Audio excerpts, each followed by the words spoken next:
Hello class. आज मैं solid state का लेक्चर 2 का वीडियो बना रहा हूँ।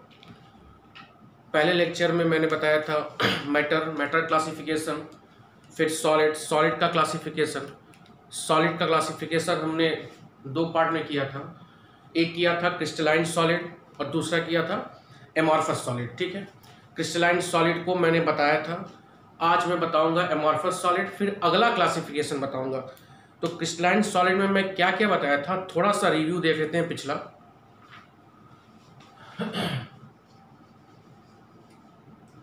क्रिस्टलाइन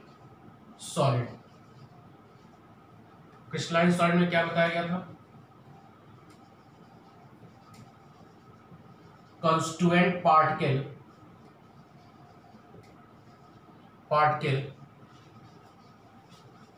अरेंज्ड इन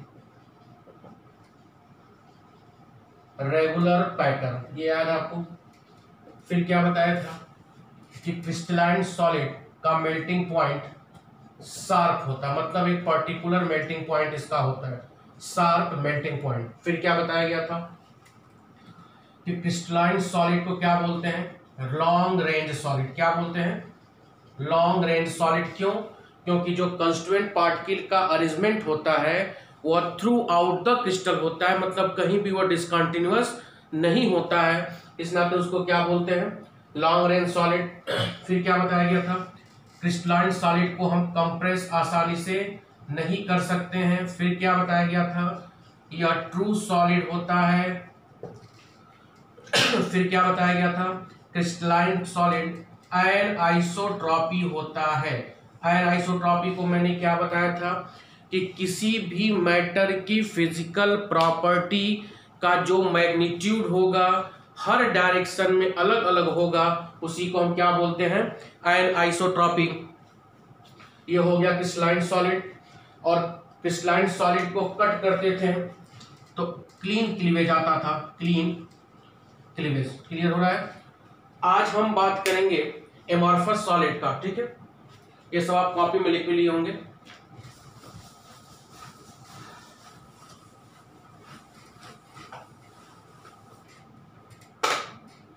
आइए देखते हैं एमॉर्फस सॉलिड। एमॉर्फस सॉलिड की बात करते हैं तो क्रिस्टलाइन सॉलिड और एमॉर्फस सॉलिड को साथ साथ लेक्चर पढ़ेंगे, जिससे इनके बीच में हमको अंतर करने में बड़ा आसानी होगा, जो कभी कभी बोर्ड्स में पूछ देता है। क्या?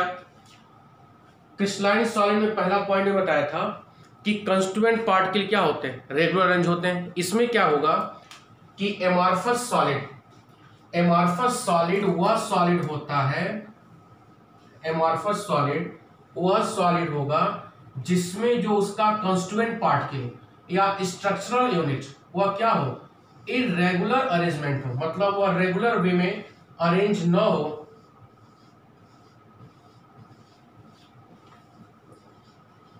irregular arrangement of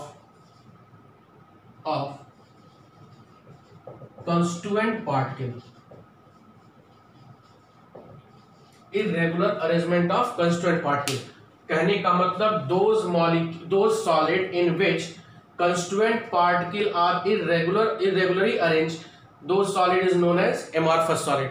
तो एमॉर्फस सॉलिड हम उस सॉलिड को कहते हैं जिसमें उसके स्ट्रक्चरल यूनिट या कंस्टिट्यूएंट पार्टिकल का जो अरेंजमेंट हो वह क्या हो? इरेगुलर हो, मतलब वह कॉन्टिन्यूअसली अरेंज न हो, उसको हम क्या बोलेंगे? Amorphous solid. क्लियर हो रहा है? सेकंड क्या था कि हम जब क्या नाम है क्रिस्टलाइन सॉलिड को कट करते थे तो शार्प या बराबर सरफेस प्राप्त होता था, लेकिन यहां पर इरेगुलर अरेंजमेंट होने के कारण जब इसको हम बीच से या कहीं से भी कट करेंगे तो कट करने के बाद देखिए, कट करने के बाद जो सरफेस प्राप्त होगा वह रफ सरफेस प्राप्त होगा। क्लियर हो रहा है? Rough surface. और क्रिस्टलाइन सॉलिड में क्या था? क्रिस्टलाइन सॉलिड में यह सरफेस क्या था? रफ नहीं था, क्या था? प्लेन था। तो दूसरा अंतर क्या होगा कि जब भी हम एमॉर्फस सॉलिड को कहीं से भी काटेंगे तो जो उसका यह सरफेस प्राप्त होगा वह क्या प्राप्त होगा, रफ प्राप्त होगा। क्लियर हो रहा है, 2 पॉइंट क्लियर हुआ कि एमॉर्फस सॉलिड वह सॉलिड होता है या अक्रिस्टलीय ठोस वह ठोस होता है जिसमें कंस्टिट्यूएंट पार्टिकल या स्ट्रक्चरल यूनिट का जो अरेंजमेंट होता है वो क्या होता है, इर्रेगुलर होता है, उसको हम क्या बोलते हैं, एमॉर्फस सॉलिड।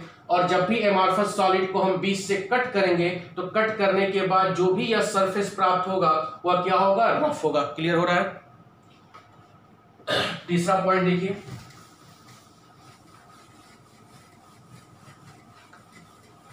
तीसरा पॉइंट हम देखेंगे कि क्रिस्टलाइन सॉलिड को हम क्या बोले थे, लॉन्ग रेंज सॉलिड। इसको समझिएगा, बच्चे बता नहीं पाते हैं कि what is the long range solid, what is the short range solid. Crystalline solid में जो कंस्टिट्यूएंट पार्टिकल था वह through out the crystal range था, पूरी लंबाई में। क्लियर हो रहा है, तो उसको हम क्या बोल लेते हैं, लॉन्ग रेंज सॉलिड। लेकिन जो एमॉर्फस सॉलिड होता है उसको हम बोलते हैं शॉर्ट रेंज सॉलिड। क्या बोलते हैं, short range solid. Amorphous solid is known as short range solid. क्यों, बिकॉज देखिए, जैसे मान लो यह कंस्टेंट पार्टिकल रेंज है तो कुछ एंगस्ट्रॉम के बाद यह डिसकंटिन्यूअस हो जाएगा। क्लियर हो रहा है, कुछ एंगस्ट्रॉम के बाद, क्योंकि जो इनका अरेंजमेंट है यहां तक तो रेगुलर हो रहा है, देखिए यहां तक तो रेगुलर हुआ, लेकिन बीच में क्या होगा, डिसकंटिन्यूअस हो गया, डिसकंटिन्यूअस। तो कहने का मतलब एमॉर्फस सॉलिड का जो कंस्टिट्यूएंट पार्टिकल होता है वह बीच बीच में क्या हो रहा है, गैप हो जा रहा है, मतलब उनका रेगुलर अरेंजमेंट नहीं हो रहा है तो बीच में गैप मिल रहा है। तो यह पूरा सिस्टमेटिक लंबाई में अरेंज नहीं है या through out the crystal arrange नहीं है, इस कारण इसको हम क्या बोल रहे हैं, शॉर्ट रेंज सॉलिड। क्लियर हो रहा है, तो एमॉर्फस सॉलिड को क्या बोलते हैं, शॉर्ट रेंज सॉलिड। इनका मेल्टिंग पॉइंट बहुत ही कम होता है, इनका मेल्टिंग पॉइंट क्या होता है, बहुत ही कम होता है। अगला बेसिक डिफरेंस क्या है कि amorphous solid is not a true solid, इसको ट्रू सॉलिड नहीं बोलते हैं, इसको हम बोलते हैं स्यूडो सॉलिड। क्या बोलेंगे, स्यूडो। स्यूडो मतलब क्या होता है, छदम, छदम, छदम मतलब झूठा। क्लियर हो रहा है, स्यूडो सॉलिड समझ में आ रहा है, इसको हम क्या बोलेंगे, स्यूडो सॉलिड मतलब amorphous solid is not a true solid. Clear हो रहा है, कोई दिक्कत। तो कुल 4-5 पॉइंट आया। क्या आया कि एमॉर्फस सॉलिड वह सॉलिड होता है जिसमें कंस्टिट्यूएंट पार्टिकल का अरेंजमेंट रेगुलर नहीं होता है, तो रेगुलर अरेंजमेंट न होने के कारण इसको हम क्या बोलते हैं, शॉर्ट रेंज सॉलिड, क्योंकि कंस्टिट्यूएंट पार्टिकल का arrangement through out the crystal नहीं हो सकता है।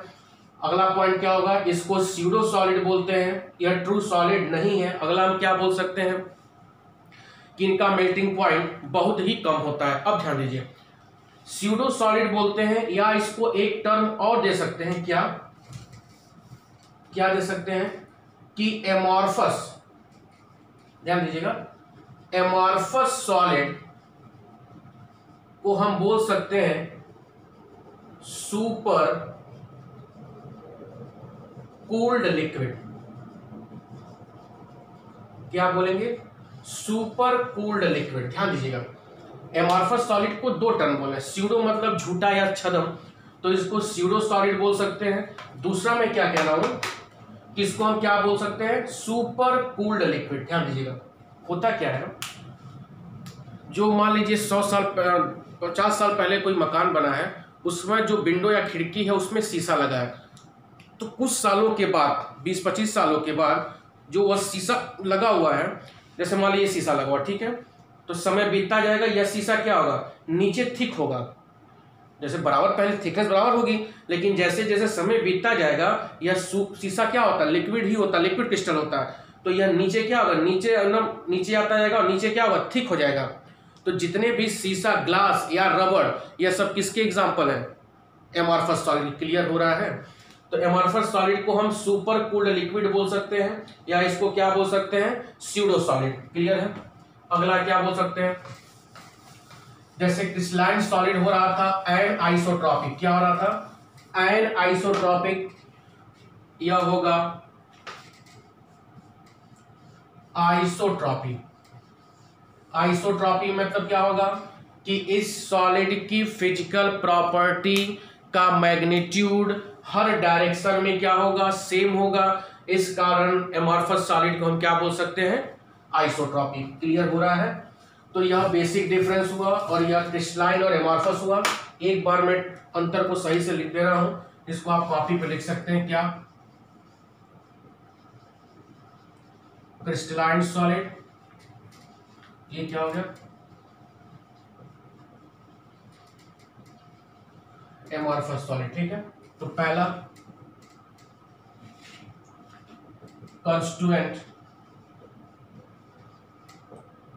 constituent particle are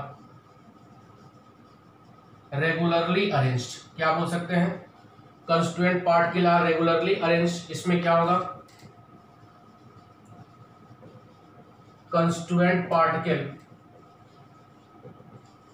are irregularly arranged। कोई दिक्कत। क्रिस्टलाइन सॉलिड को हम क्या बोल सकते हैं, लॉन्ग रेंज सॉलिड। क्या बोलेंगे, लॉन्ग रेंज सॉलिड। कोई पूछेगा क्यों, तो आप क्या कहेंगे कि क्रिस्टलाइन सॉलिड में जो कंस्टिट्यूएंट पार्टिकल होता है वह बार बार रिपीट होता है और रिपीट होते होते पूरे क्रिस्टल पर क्या होगा, रेगुलरली अरेंज होगा। इस नाते इसको हम क्या बोलेंगे, लॉन्ग रेंज सॉलिड। इसको क्या बोलेंगे, शॉर्ट रेंज सॉलिड। इसको क्या बोलेंगे, short range solid. Third point क्या होगा कि क्रिस्टलाइन सॉलिड को हम क्या बोलते हैं, ट्रू सॉलिड। इसका मेल्टिंग पॉइंट क्या होता है, शार्प मेल्टिंग पॉइंट, मतलब इससे इसका ज्यादा होगा। इसको क्या बोलेंगे, स्यूडो सॉलिड। इसका मेल्टिंग पॉइंट क्रिस्टलाइन से क्या होगा, कम होगा। कट करने के बाद इसका सरफेस क्या होगा, प्लेन सरफेस प्राप्त होगा। इसका सरफेस क्या होगा, रफ सरफेस प्राप्त होगा। क्लियर हो रहा है। अगला पॉइंट क्या होगा, यह एनआइसोट्रॉपी होता है। इसका मतलब समझा दिया हूं, ये क्या होता है, आइसोट्रॉपिक। क्लियर। तो ये हो गया बेसिक डिफरेंस किसमें क्रिस्टलाइन सॉलिड और एमॉर्फस सॉलिड में। कोई दिक्कत यहां तक, ठीक है। अब अगला क्लासिफिकेशन हम करेंगे,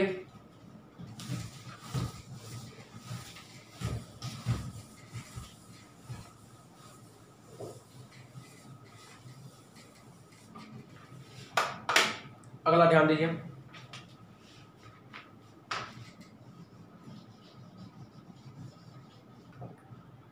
क्लासिफिकेशन ऑफ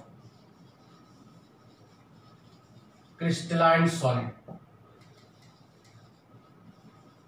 ठीक है, क्लासिफिकेशन ऑफ क्रिस्टलाइन सॉलिड। ध्यान दीजिएगा कि अब क्रिस्टलाइन सॉलिड में पढ़ा दिया यह कितने प्रकार का होता है। ठीक है, तो क्रिस्टलाइन सॉलिड, ध्यान दीजिएगा, क्रिस्टलाइन सॉलिड। ठीक है, क्रिस्टलाइन सॉलिड में जो यह कंस्टिट्यूएंट पार्टिकल से, मान लीजिए, ठीक है ना, यह कंस्टिट्यूएंट पार्टिकल है और कंस्टिट्यूएंट पार्टिकल के बीच में इंटरेक्शन फोर्स लगेगा।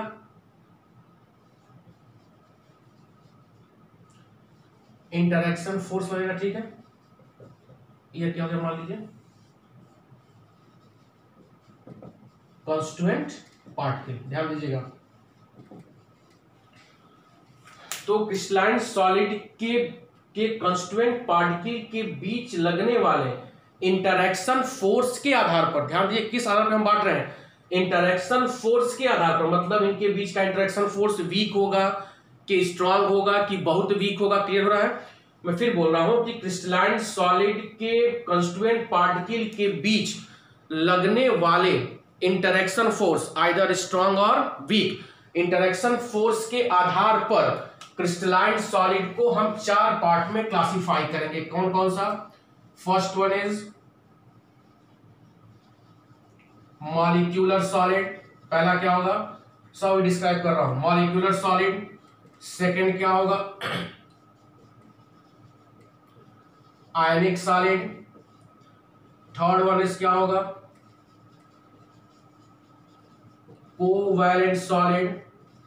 And last fourth one is metallic solid. Clear हो रहा है? तो जो यह मैं क्लासिफाई कर रहा हूं क्रिस्टलाइन सॉलिड को, वह किस आधार पे कर रहा हूं? कोई पूछेगा तो आप क्या कहेंगे?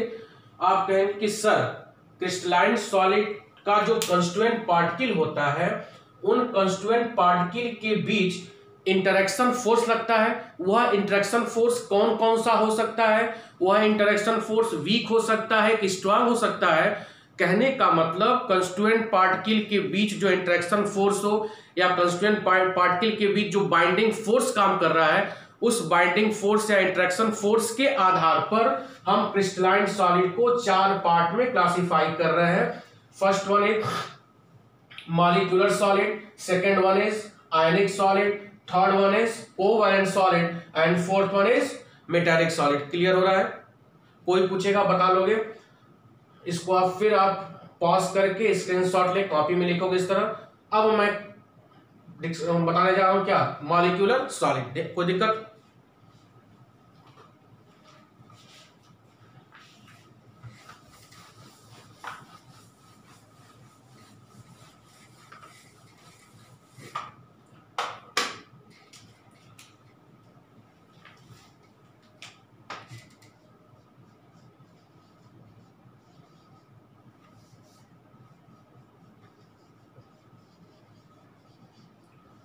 Molecular solid. तो मॉलिक्यूलर सॉलिड के नाम से ही पता चल रहा है क्या कि मॉलिक्यूलर सॉलिड, यहां ध्यान दीजिएगा पहला पॉइंट लिख रहा हूं कि मॉलिक्यूलर सॉलिड में जो कंस्टिट्यूएंट पार्टिकल समझ रहे हैं आप लोग? Constituent particle means atom, ion या मॉलिक्यूल। एटम, आयन या मॉलिक्यूल जिसके कॉम्बिनेशन से किसी भी सॉलिड का क्या होता है? फॉर्मेशन होता है। तो मॉलिक्यूलर सॉलिड में जो कंस्टिट्यूएंट पार्टिकल होगा वह क्या होगा? मॉलिक्यूल्स होती है। इसका मतलब वह सॉलिड जिस सॉलिड में किसका अरेंजमेंट हो? मॉलिक्यूल का अरेंजमेंट हो, उसको हम क्या बोलेंगे? Molecular solid. क्लियर हो रहा है? डेफिनेशन क्लियर हो रहा है कि जिस सॉलिड में कंस्टिट्यूएंट पार्टिकल क्या हो? मॉलिक्यूल्स हो, उस सॉलिड को हम क्या बोलेंगे? Molecular solid. ठीक है, अब देखो अगला पॉइंट, इन मॉलिक्यूलर सॉलिड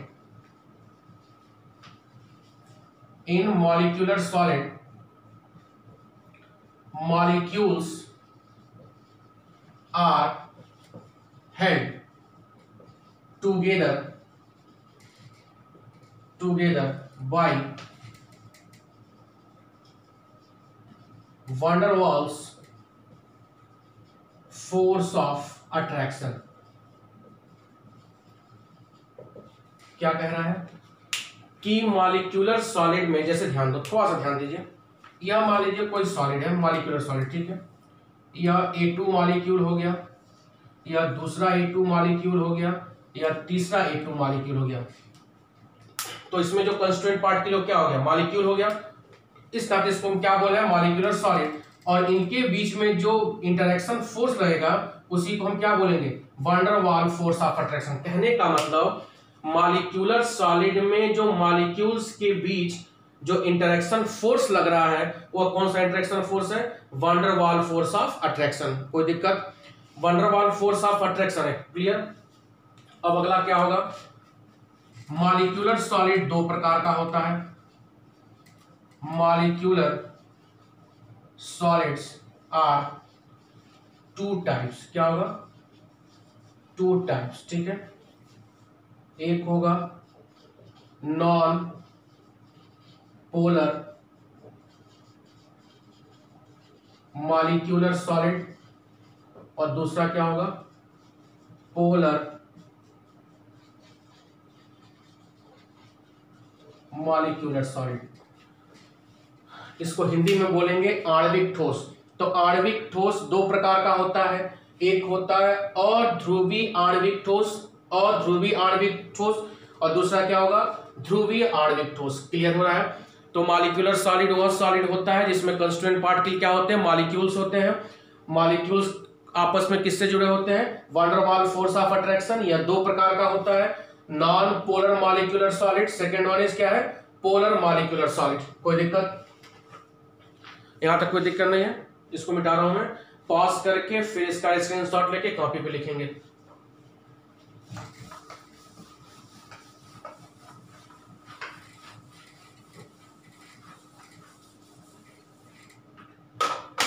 अब देखिए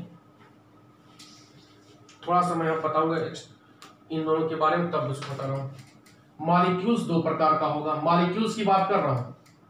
molecules are two types. First year में मैंने पढ़ाया भी था, जो नहीं पढ़ा था दूसरे सेक्शन को, जो न पढ़े हो उनको मैं यहां बता दे रहा हूं थोड़ा सा, ठीक है। मॉलिक्यूल्स दो प्रकार के होंगे, एक होगा नॉन पोलर मॉलिक्यूल्स और दूसरा क्या होगा, पोलर मॉलिक्यूल्स। एक क्या होगा नॉन पोलर मॉलिक्यूल्स, दूसरा क्या होगा पोलर मॉलिक्यूल्स। तो वह molecules, those molecule which is formed by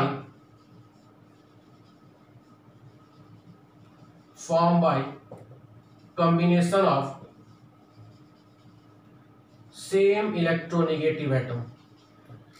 मतलब वह मॉलिक्यूल जो सेम इलेक्ट्रोनेगेटिव एटम के कॉम्बिनेशन से मिलके बन रहा है उसको हम क्या बोलेंगे, नॉन पोलर मॉलिक्यूल। जैसे देखो X plus X is equal to क्या होगा X2, Cl plus Cl is equal to Cl2। तो यहाँ पे दोनों की इलेक्ट्रोनेगेटिविटी क्या होगी, सेम होगी। तो इस प्रकार के मॉलिक्यूल को हम क्या बोलेंगे, नॉन पोलर मॉलिक्यूल। क्लियर हो रहा है। पोलर मॉलिक्यूल वो होगा which is formed by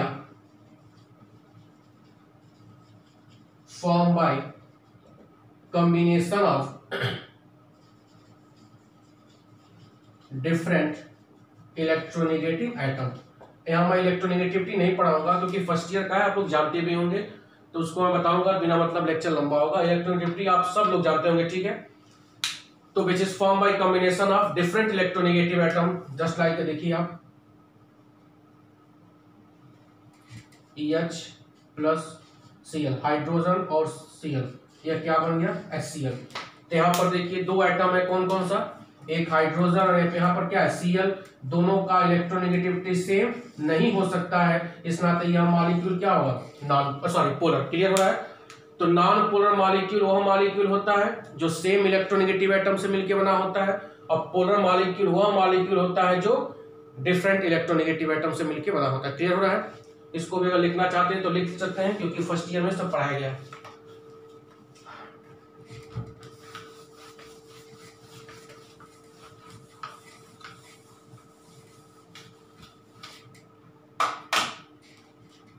अब अगली हेडिंग होगी, दोनों साथ साथ में चल रहा हूं, नॉन पोलर मॉलिक्यूलर सॉलिड। ठीक है, इधर मैं चल रहा हूं पोलर मॉलिक्यूलर सॉलिड। दोनों साथ साथ चलेंगे, उससे आपको समझने में भी आसानी होगी और याद करने में भी। याद क्या करना है, केमिस्ट्री याद नहीं किया जा सकता है, बेवकूफ याद करते हैं, केवल समझने वाला होता है। ठीक है, लोग कहते हैं रट लीजिए, this is the very false statement. रटना, केमिस्ट्री रटा नहीं जाता, केमिस्ट्री केवल समझा जाता है। और पृथ्वी का सबसे आसान विषय ये, पृथ्वी का सबसे आसान विषय है अगर समझ में आ गया तो, अदरवाइज। ठीक है, आइए देखते हैं। तो नॉन पोलर मॉलिक्यूलर सॉलिड, दूसरा क्या है पोलर मॉलिक्यूलर सॉलिड। ध्यान दीजिएगा, नॉन पोलर मॉलिक्यूलर सॉलिड में जो कंस्टिट्यूएंट पार्टिकल होंगे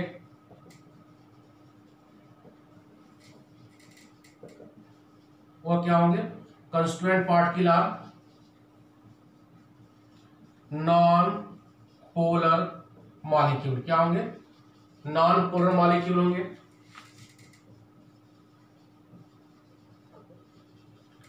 इसमें कंस्टिट्यूएंट पार्टिकल क्या होंगे, पोलर मॉलिक्यूल। कोई दिक्कत है यहां तक? ठीक है, एज एग्जांपल आप ले लो, जैसे Cl2 के मॉलिक्यूल्स हो, हाइड्रोजन हो, Br2 हो, मतलब इनके कॉम्बिनेशन से जो सॉलिड बनेगा Cl2 Cl2 Cl2 Cl2, उसको क्या बोलेंगे, non polar. Hydrogen hydrogen hydrogen, उसको क्या बोले, नॉन पोलर। एग्जांपल देखो,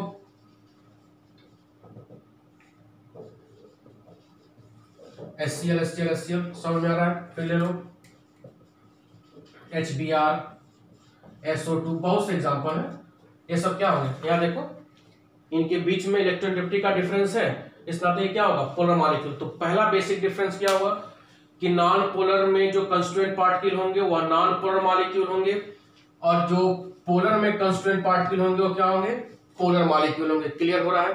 अगला difference, non polar molecule, non polar molecule are held together by LONDON, London force. मैं अभी क्लियर कर रहा हूं क्या होता है लंदन फोर्स। अगला इसमें क्या होगा, पोलर मॉलिक्यूल्स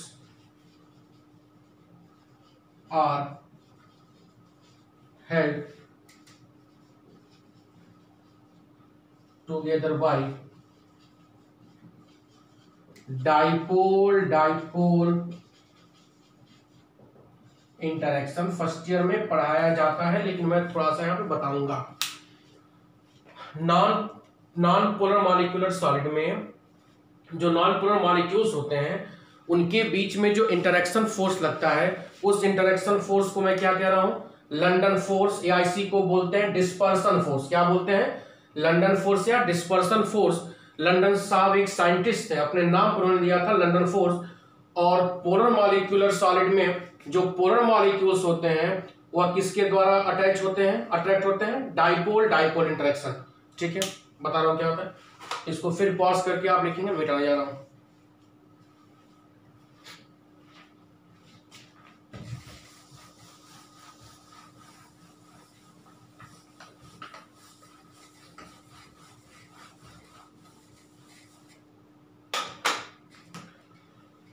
जैसे देखो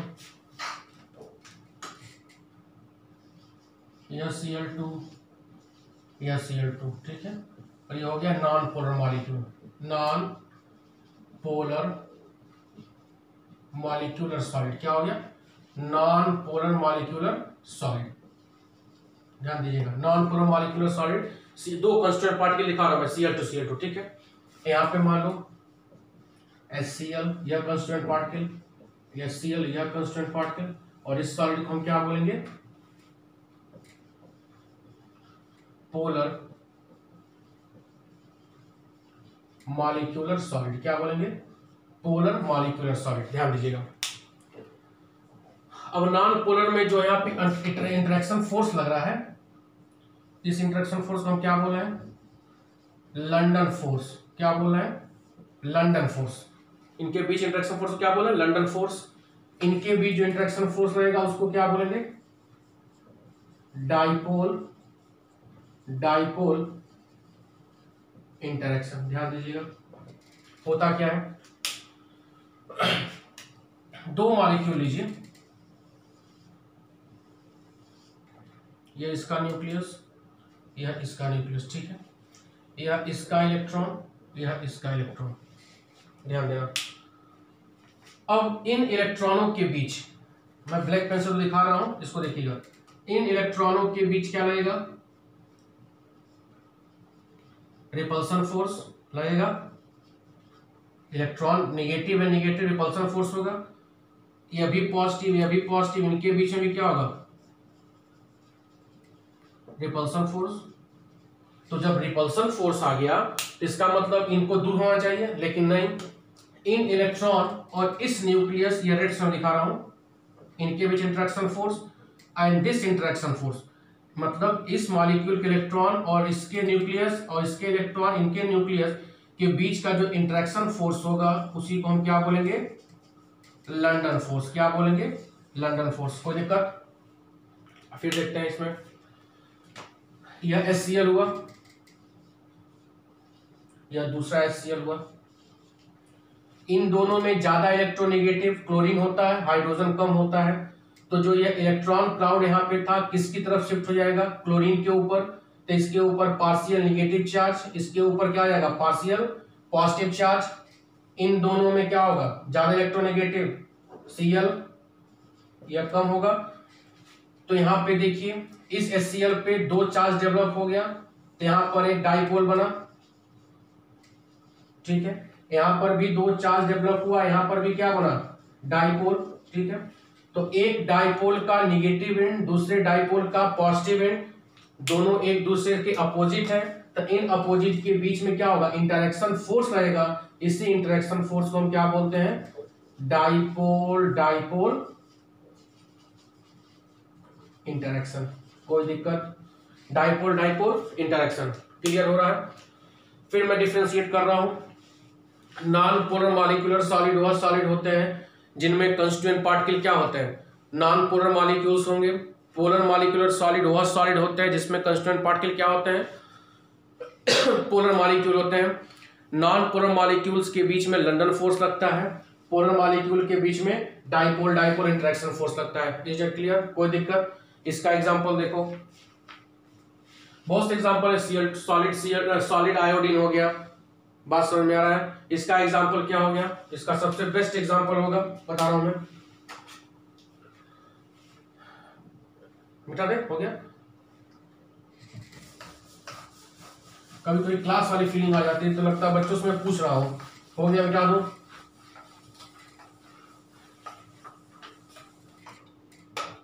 अब ध्यान दीजिए, मॉलिक्यूलर सॉलिड का सबसे बेस्ट एग्जांपल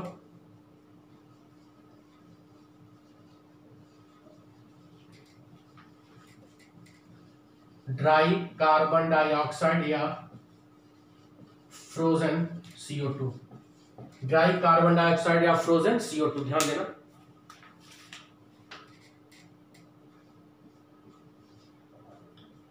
एक कार्बन डाइऑक्साइड होता है, यहाँ सिग्मा एक पाई, यहाँ हाइब्रिडेशन क्या होता है sp हाइब्रिडेशन होता है। इसका शेप क्या होता है लीनियर शेप, ठीक है, ध्यान देना। इसको मैं रिप्रेजेंट इस तरह कर रहा हूं,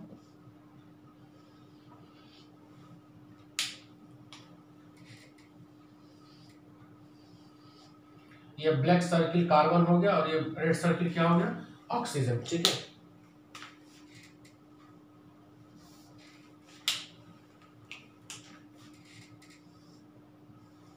ये इसका लैटिस है, ये इसका मतलब क्रिस्टल स्ट्रक्चर है। कहाँ कहाँ पर होता है देखिए,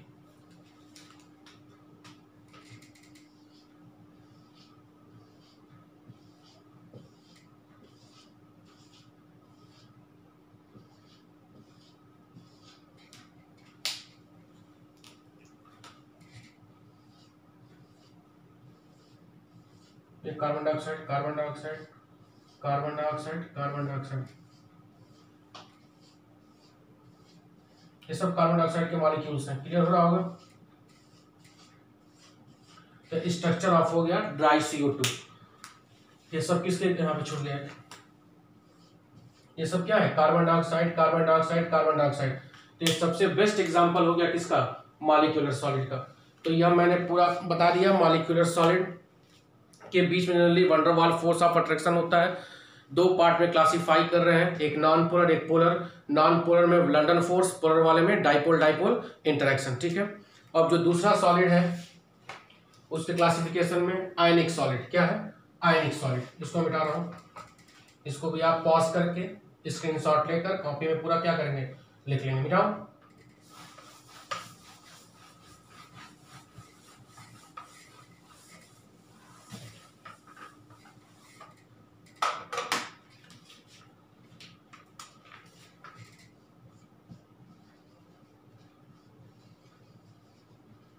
आयनिक सॉलिड, ठीक। आयनिक सॉलिड में क्या होगा, नाम से क्लियर हो रहा है, कंस्टिट्यूएंट पार्टिकल या स्ट्रक्चरल यूनिट क्या होगा, बोलो आयंस होंगे। क्या होंगे आयंस। आयंस भी दो प्रकार का होगा, एक होगा positively charge ion, positively charge ion, और एक क्या होगा negatively charge ion. Positively charge ion, दूसरा क्या होगा निगेटिवली चार्ज आयन। तो आयनिक सॉलिड में कंस्टिट्यूएंट पार्टिकल आयंस होते हैं। आयंस भी दो प्रकार के होंगे, एक पॉजिटिवली चार्ज आयन होते हैं और एक क्या होते हैं निगेटिवली चार्ज आयन। क्लियर हो रहा है? पॉजिटिवली चार्ज आयन कैसे बनता है? By losing of electron. जब कोई भी एटम इलेक्ट्रॉन त्याग करता है तो उसके ऊपर पॉजिटिव चार्ज डेवलप होता है, उसी को बोलेंगे पॉजिटिवली चार्ज आयन, या क्या बोलेंगे कैटायन। क्या बोलेंगे? कैटायन। यह कैसे बनता है? Negatively charge ion is form by gaining of electron. तो गेनिंग ऑफ इलेक्ट्रॉन मतलब इलेक्ट्रॉन को ग्रहण करना, ग्रहण करने के बाद उसके ऊपर नेगेटिव चार्ज डेवलप होगा और यह क्या बन जाएगा एनायन। तो यहां पर कंस्टिट्यूएंट पार्टिकल आयंस मतलब क्या क्या होगा? एक होगा कैटायन और एक क्या होगा एनायन। क्लियर हो रहा है? और आप जानते होंगे कैटायन और एनायन के बीच में जो इंटरेक्शन फोर्स लगता है वह इंटरेक्शन फोर्स क्या होता है? Electrostatic force of attraction. क्या होता है? Electrostatic force of attraction. तो यहां से क्या क्लियर हुआ कि आयनिक सॉलिड वह सॉलिड होता है जिसमें कंस्टिट्यूएंट पार्टिकल आयंस, आयन मतलब कैटायन और एनायन, और इनके कंस्टिट्यूएंट पार्टिकल में जो फोर्स ऑफ अट्रैक्शन होता है वह क्या होता है? इलेक्ट्रोस्टैटिक फोर्स ऑफ अट्रैक्शन, जो स्ट्रांग फोर्स होता है। तो कहने का मतलब आयनिक सॉलिड के बीच में आयनिक सॉलिड के कंस्टिट्यूएंट पार्टिकल के बीच में कौन सा फोर्स लगता है? Electrostatic force of attraction. ठीक है, कोई दिक्कत? अब कल देखा जाएगा मॉलिक्यूलर सॉलिड की कुछ कैरेक्टरिस्टिक, आयनिक सॉलिड का कुछ कैरेक्टरिस्टिक। ये दोनों बताने के बाद फिर मैं कोवैलेंट सॉलिड आऊंगा, फिर मेटालिक सॉलिड आऊंगा, मेटालिक बॉन्ड बताऊंगा, तब लैटिस पॉइंट या यूनिट सेल आगे बात होगी। ठीक है, थैंक यू।